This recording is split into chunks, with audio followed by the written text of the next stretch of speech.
Boa tarde, hoje é segunda-feira, 21 de março e o Senado Notícias está no ar.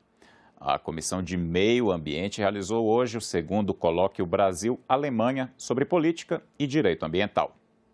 Na mesa de abertura, o representante do Itamaraty lembrou que a preocupação com o meio ambiente está no horizonte dos brasileiros. O Brasil e seu setor produtivo estão, evidentemente, atentos à preocupação dos consumidores nacionais e estrangeiros com a sustentabilidade. O aumento de produtividade no campo brasileiro tem advindo, basicamente, da inovação e do uso intensivo de tecnologia no campo. O embaixador da Alemanha no Brasil criticou a mineração em terras indígenas. Ele também falou de avanços recentes do país europeu na questão ambiental. Em junho do ano passado, o parlamento alemão aprovou a emenda à nossa lei de proteção do clima. Com a emenda, nossas metas climáticas tornaram-se ainda mais ambiciosas. Agora queremos alcançar a neutralidade climática já em 2045. A elevação das nossas metas climáticas foi impulsionada de forma determinante por uma decisão do nosso Supremo Tribunal, conquistada graças às reivindicações de cidadãos muito jovens.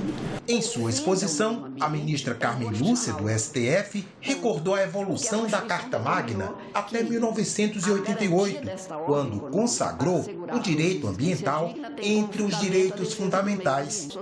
Não pode haver oposição, segundo ela, entre desenvolvimento e patrimônio ambiental, sendo dever de todos respeitar a natureza e a Constituição. O desenvolvimento, que é tão mencionado, o desenvolvimento sustentado há de ser compatível com a garantia e o respeito e a defesa do meio ambiente. Também aqui. Assim é, porque a Constituição assim determina. A prática econômica que ofenda o meio ambiente é inconstitucional. Ponto. Porque a Constituição determinou que a garantia desta ordem econômica para assegurar a todos a existência digna tem como fundamento a defesa do meio ambiente.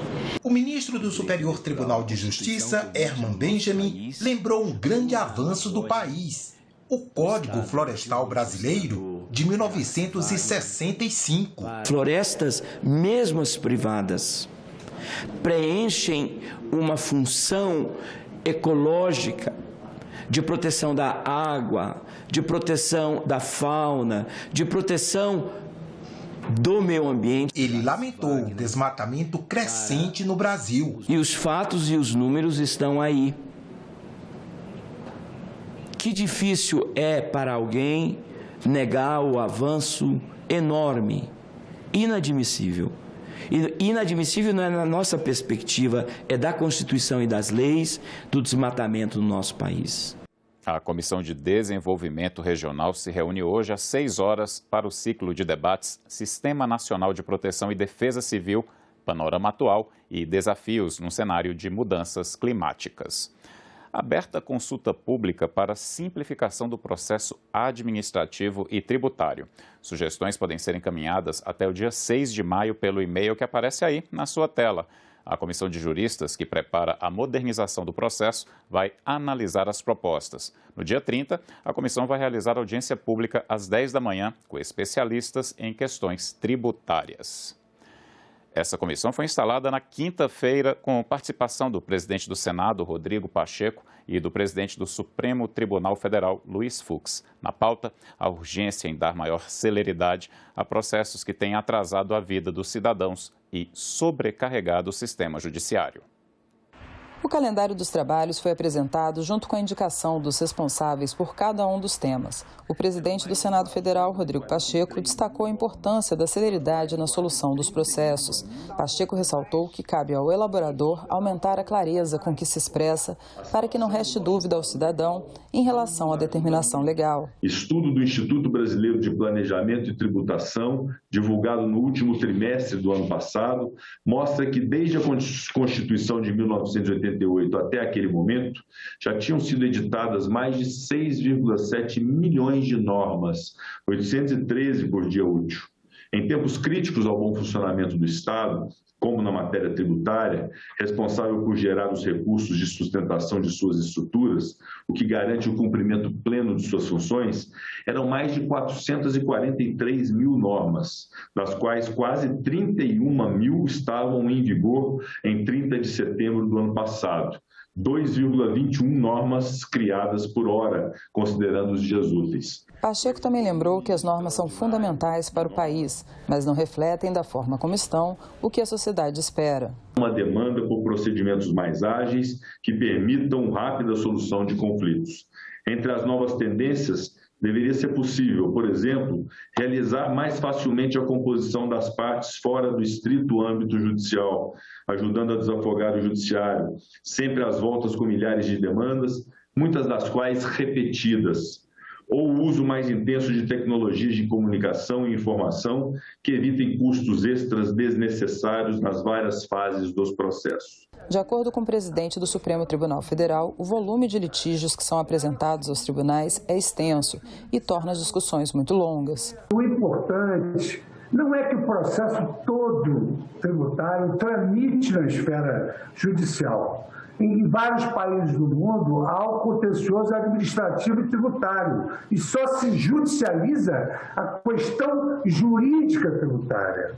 Ela, sim, é importante que o judiciário dê a sua última palavra à luz daquilo que foi decidido por aqueles que têm maior expertise no âmbito tributário. A presidente da Comissão de Juristas falou que a atualização e uniformização da legislação serão objetivo dos trabalhos do grupo.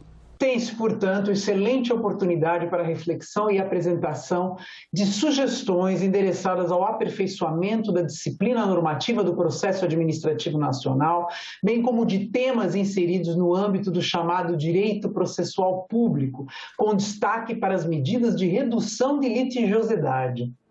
Frear o andamento de projetos que ameaçam o meio ambiente. Esse é o objetivo da Frente Parlamentar Ambientalista do Congresso, que promoveu um seminário virtual sobre a pauta. Depois do protesto da sociedade civil no dia 9 de março, com a ida de artistas e outras personalidades famosas ao Congresso, em ato contra projetos de lei que podem trazer danos ao meio ambiente, a Frente Parlamentar Ambientalista fez um debate sobre as propostas. O grupo chama o conjunto dos textos de pacote da destruição, que favorecem, de acordo com os integrantes, grilagem de terras, liberação de agrotóxicos e mineração em terras indígenas. É uma luta constante, né? Eu acho que essa unidade de forças hoje ela é muito fundamental e preponderante para a gente tentar, pelo menos, travar, não é? Barrar aí esse pacote de maldades que nós temos aí, né? Esses 5 projetos que a gente coloca como prioridade para esse enfrentamento, mas infelizmente a gente tem muito mais do que isso. A gente precisaria, na verdade, de um maior comprometimento, mas o comprometimento do presidente do Congresso, dizer assim, olha, nós não vamos atropelar a pauta, se tiver que colocar, vamos sentar, vamos reunir nas comissões, vamos fazer um debate aprofundado. Eu acho que isso já é um pouco de resposta, porque às vezes o que a gente percebe é que o projeto vai direto para o plenário, às vezes passa em uma comissão, não segue nas demais comissões, não é? Ou às vezes não tem audiência pública, e aí o que você tem? O atropelamento, a tentativa realmente de impor a qualquer custo alguns projetos que são altamente nocivos para a sociedade brasileira. São projetos que vão atentar não só contra o meio ambiente, mas contra a própria população e contra a economia nacional. Se eles forem aprovados, serão aprovados definitivamente retrocessos que vão inviabilizar o nosso desenvolvimento econômico também. Eu acho que essa mobilização permanente que a gente vem fazendo desde a Constituição nos traz essa possibilidade de estarmos juntos, aprendendo juntos, levando isso para todos os estados, como eu falei, com as frentes estaduais, trazendo a participação da sociedade civil. Essa é uma frente parlamentar onde a sociedade civil e os parlamentares fazem junto essa nossa história. É uma luta pela vida. E aí a gente sempre tem dito que não é uma luta por nós, não é uma luta pelos povos indígenas, né? Nós estamos nos juntando para fazer essa luta, né, pela humanidade, né? Pela humanidade inteira, pelo planeta. O deputado que coordena a frente na Câmara propõe um equilíbrio dos debates. Nós não somos contra modernizar a legislação de licenciamento ambiental, pelo contrário, mas que não aproveitem esse momento para liberar geral. Nós não somos contrários a modernizar a legislação de agrotóxicos, mas que não se aproveite essa oportunidade para simplesmente liberar venenos proibidos no mundo inteiro, passando, inclusive, regras novas onde a questão da saúde pública, a questão ambiental seja colocada de lado. Nós não somos contra a regularização fundiária, mas não é tudo que deve ser regularizado. A senadora Elisiane Gama convidou a sociedade para acompanhar no dia 30 de março o julgamento do Supremo Tribunal Federal de processos que envolvem 7 ações ambientais e climáticas. É fundamental que a gente mobilize, sabe? E a gente vai estar discutindo aqui pelas redes, Mário, um tuitaço, vamos fazer algumas mobilizações aí no dia 30 para a gente conseguir não apenas o julgamento, mas, sobretudo, resultados importantes para a política ambiental brasileira. É na junção de forças que a gente consegue. Na nossa segunda reportagem sobre financiamento de campanha, vamos avaliar a importância da composição das bancadas da Câmara dos Deputados para acessar o fundo eleitoral e quais cálculos políticos os partidos devem fazer na hora de escolher seus candidatos. O partido que deve receber a maior fatia do fundo eleitoral este ano é o União Brasil. A nova sigla uniu DEM e PSL e se tornou a maior bancada da Câmara, com 76 deputados. Eles devem ficar com quase 14% do total do fundo. Em seguida vem o PT com praticamente 10%. O MDB é o terceiro colocado com pouco mais de 8%. PP, PL e PSD estariam praticamente empatados na casa dos 7%. A divisão do fundo eleitoral está prevista em lei. Pelo texto, 2% deve ser dividido igualmente entre todos os partidos com estatuto registrado no TSE. 35% é dividido entre os partidos que têm pelo menos um deputado, seguindo a proporção dos votos obtidos para a Câmara na última eleição geral. 48% dividido na proporção de representantes da Câmara no ano da eleição e 15% na proporção dos representantes do Senado. Pela regra, 83% da destinação do fundo eleitoral depende da representação dos partidos na Câmara dos Deputados. Esses números ainda podem ter alguma alteração por causa da janela partidária que acaba no dia 1º de abril. Você fotografa o partido em 2 momentos. E essa bancada do partido, agora em 2022 e lá em 2018, esses dois desempenhos do partido, né? Ou seja, ele fotografa o resultado da eleição e a movimentação política até 3 anos e meio depois. A importância da eleição para a Câmara dos Deputados deve fazer com que os partidos procurem meios para formar uma bancada numerosa na casa. Os cálculos podem levar as siglas a abrirem mão de lançarem candidatos a cargos do Executivo em nome da própria sobrevivência. Se o partido depende, para sobreviver, basicamente da eleição e da votação para a Câmara, ele tem, por esse lado, uma pressão para não lançar candidato nas eleições majoritárias e concentrar os seus recursos e seus meios e seu material e seu militante, sua atividade na eleição de deputados federais, que é a que ele vai garantir, inclusive, a que se projeta no fundo eleitoral do futuro, no fundo partidário do futuro, do tempo de TV do futuro. Essa é a eleição que é de grande importância para a definição do quadro político partidário do ponto de vista da organização dos partidos após 2022. Outro elemento que os partidos devem levar em consideração na hora de escolher os candidatos para a eleição deste ano é a cláusula de desempenho. Pela regra, as siglas devem alcançar pelo menos 2% dos votos válidos para a Câmara dos Deputados ou eleger 11 deputados federais em pelo menos 9 estados. Outra novidade para a eleição deste ano é que esta é a primeira eleição geral depois do fim das coligações. Na prática, isso significa que cada partido tem de desempenhar sozinho para formar a sua bancada na Câmara dos Deputados. Nas eleições passadas, 12 partidos não alcançaram o quociente eleitoral de 1,5%. Agora você tem duas realidades. A primeira é que o quociente aumenta, passa de 1,5% para 2%. E a segunda é que essa exigência ela vai se realizar no ambiente da proibição de coligações. Essa eleição vai ser um dos pleitos para a Câmara de Deputados que contará com mais atenção da parte dos partidos e corretamente. O rombo nas contas públicas federais vai aumentar devido às medidas adotadas pelo governo para conter a alta dos combustíveis. É o que aponta o relatório de março da IFE, Instituição Fiscal Independente, órgão auxiliar do Senado para análises econômico-financeiras. A estimativa feita pela Instituição Fiscal Independente levou em conta as perdas de arrecadação com as principais medidas para aliviar o bolso do consumidor diante da alta dos combustíveis e do baixo crescimento econômico.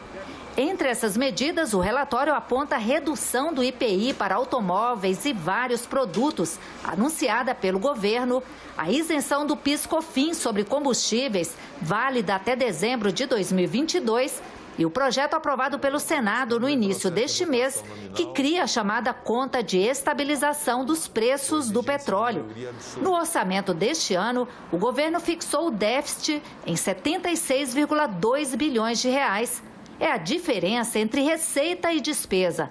Agora, o buraco nas contas vai ser maior. O déficit primário, aquele que não inclui as despesas com juros, poderá chegar a algo como 108,1 bilhões, quando considerado o número previsto pelo governo na lei orçamentária anual, mais o custo dessas medidas que têm sido veiculadas. Segundo a Instituição Fiscal Independente, a inflação também continuará alta. Fevereiro teve a maior taxa para um mês desde 2015, 1,01%. E os analistas preveem que o índice de preços ao consumidor continuará pressionado nos próximos meses.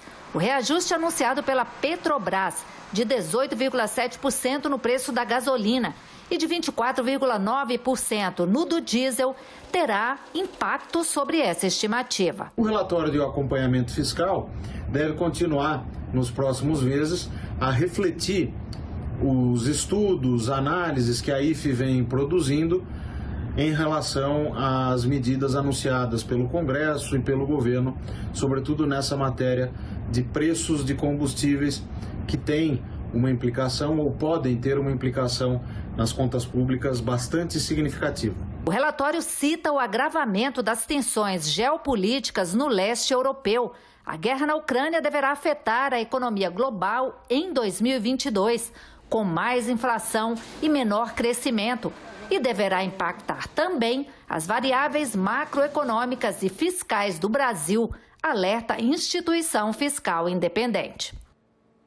O presidente do Congresso Nacional, Rodrigo Pacheco, participou na sexta-feira de um seminário sobre educação e inclusão dos jovens no mundo do trabalho, promovido pelo Centro de Integração Empresa-Escola do Paraná.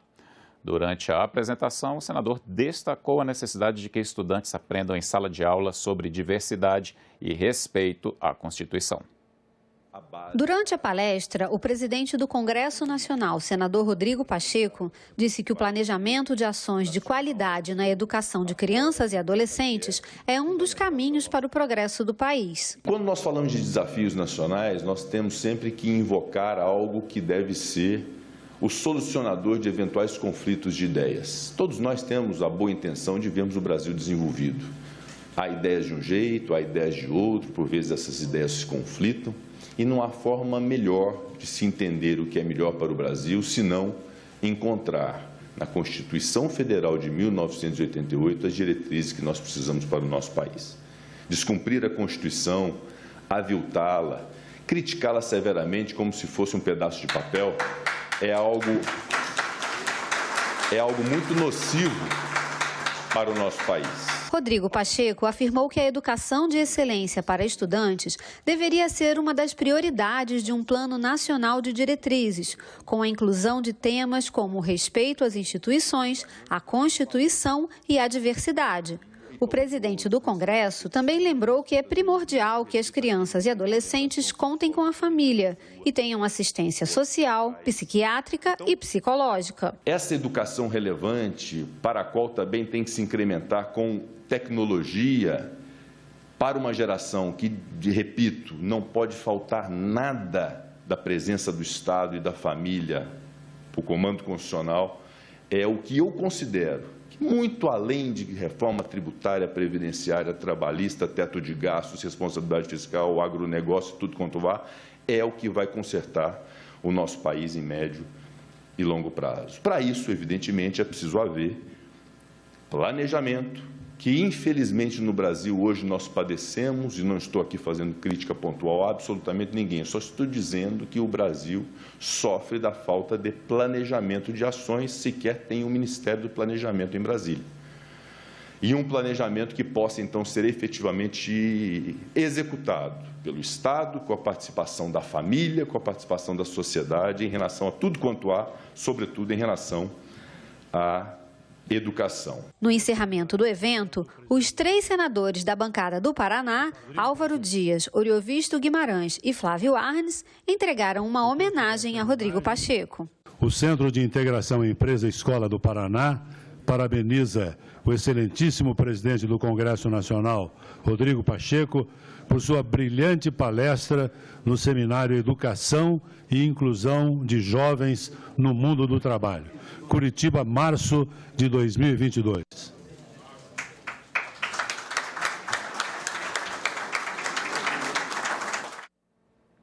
As chuvas fortes voltaram a castigar Petrópolis neste domingo, deixando novas vítimas. Hoje, a Comissão Temporária de Petrópolis do Senado fez uma audiência pública para debater a situação do município fluminense após a tragédia que atingiu a cidade em fevereiro.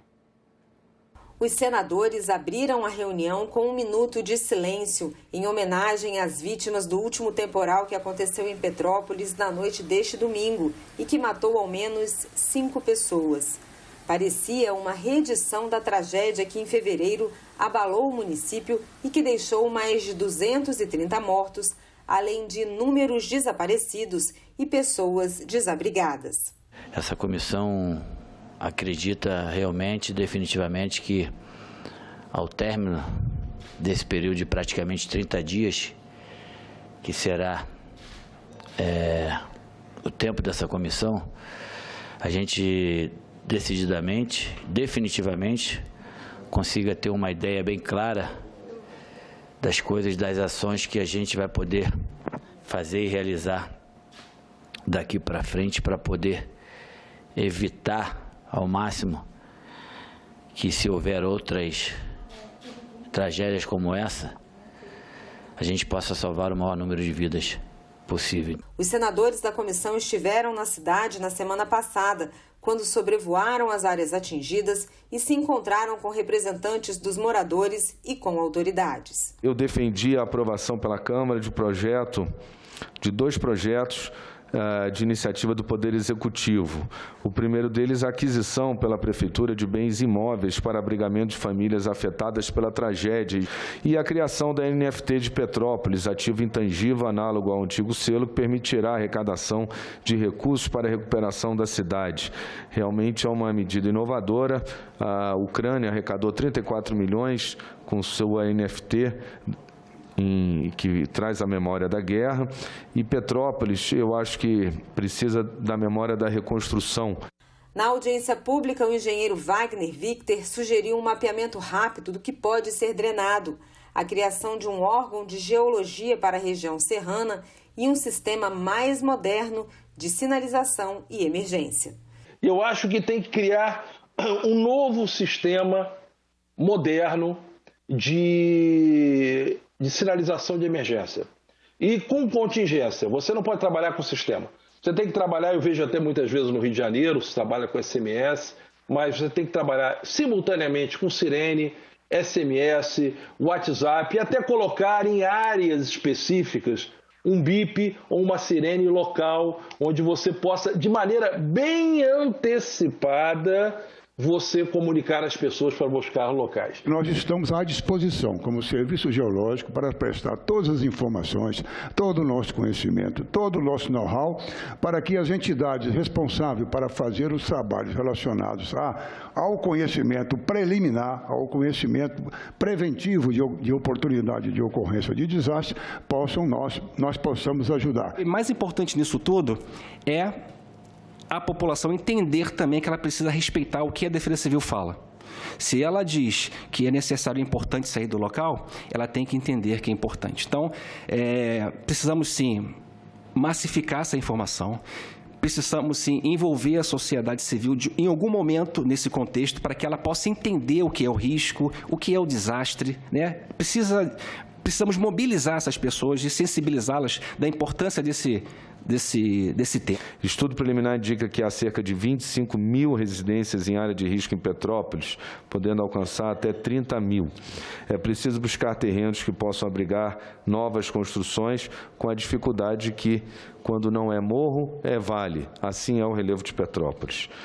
O preço dos combustíveis continua sendo a principal preocupação da economia do país. Amanhã, os governadores se reúnem aqui em Brasília para avaliar os impactos do projeto de mudança na cobrança do ICMS sobre os combustíveis, aprovado pelo Congresso no começo do mês. Mais informações com a jornalista Antônia Márcia Vale. Se traçarmos uma linha com a variação do preço dos combustíveis nos últimos 15 dias no mercado internacional, encontraremos uma montanha russa, onde o preço máximo superou os $130 no dia 8 e caiu a $95 no dia 17. Mas nesta segunda-feira já está sendo cotado a $112 e subindo. Quem tinha esperanças de os preços caírem pode guardar por um tempo. Internamente, o Congresso aprovou no começo do mês a possibilidade de mudança na forma de os estados cobrarem o ICMS sobre os combustíveis. Mas a lei é autorizativa. O Congresso não tem poder de mandar os estados reduzirem impostos. A pressão política sobre os governadores é grande, mas eles estão fazendo as contas na ponta do lápis. Pois é do ICMS e, em especial, sobre os combustíveis, que os governadores tiram dinheiro para pagar saúde, escola, saneamento, segurança para a população. Nesta terça-feira, os governadores se reúnem aqui em Brasília para decidir o que fazer com a sugestão do Congresso. A definição de um valor fixo em reais para o ICMS significa, na prática, quase um congelamento. E isso não vai fazer o preço cair necessariamente em todos os estados. Porque para chegar a um valor que seja razoável para todos, alguns estados vão reduzir o percentual que cobram hoje, mas outros poderão ter de aumentar. A proposta, que por enquanto tem maior aceitação, é a da criação da Conta de Estabilização de Preços, a CEP Combustíveis. Grosso modo, a CEP é uma espécie de sistemas de banda de preços, com teto e piso, dentro do qual o preço ao consumidor poderá variar. Um fundo de recursos oriundos da exploração do próprio petróleo deverá ser utilizado para compensar as variações do óleo bruto. Mas esse projeto aprovado no Senado ainda precisa ser aprovado na Câmara antes de ir para a sanção presidencial. Na economia brasileira, a alta do preço dos combustíveis é ainda mais danosa do que na Europa e nos Estados Unidos, porque aqui quase todo o transporte de cargas e de passageiros é feito em veículos movidos a diesel, enquanto lá é em sistema de metrôs, trens e VLTs. Ficamos por aqui. Você pode rever as reportagens desta edição na nossa página na internet, senado.leg.br/TV. Muito obrigado pela companhia e até a próxima.